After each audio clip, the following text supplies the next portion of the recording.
Question B. Use the substitution u equals 1 minus 2 cos x to find the integral of sine x over 1 minus 2 cos x dx. Okay, so we haven't got limits on this question, so we don't have to worry about changing the limits. We've got a du by dx that we need to start with. Okay, so if we work out du by dx, we'll get the 1 disappearing. Okay, the 2 in the front will change to a positive because cos will differentiate to give you minus sine. So therefore, if cos is differentiating to give you minus sine, then that's going to flip that to a plus. So our du by dx is 2 sine x, which is handy because we've got a sine x here times a dx. So I'm going to rearrange and say that a half du is sine x dx. So then the sine x dx bit just gets replaced with a half du, and then the 1 minus 2 cos x is just replaced directly with the u. So this integration turns into a half du, and the half then is on the top, on the bottom is just a u.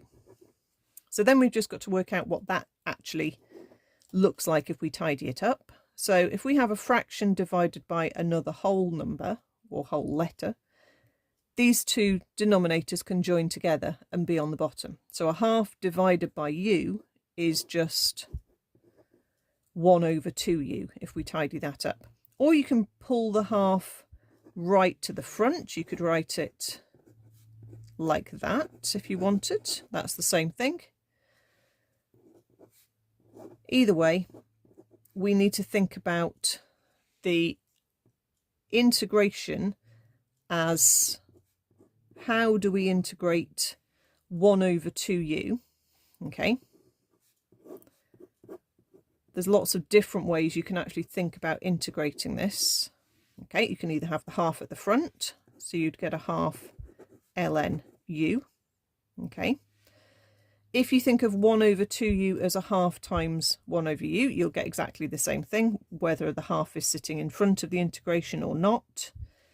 If you looked at it as 1 over 2u and used your ln rule here, you might write that it's ln of 2u, but then you'd have to remember to divide by the differential.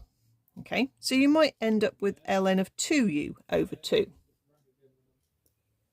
So there are actually two different ways you could sort of write this answer. Okay, so you could say your integral is a half ln u, or you could actually have it as ln 2u all over 2, which of course is the same as a half ln 2u.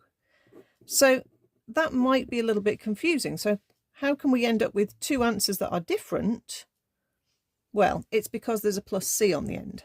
Okay, so if you used your ln rule on this second possible answer, you could say that's ln 2 plus ln u, and then a half ln 2 is just a number, so that kind of joins the constant that you've got on the end, the plus c.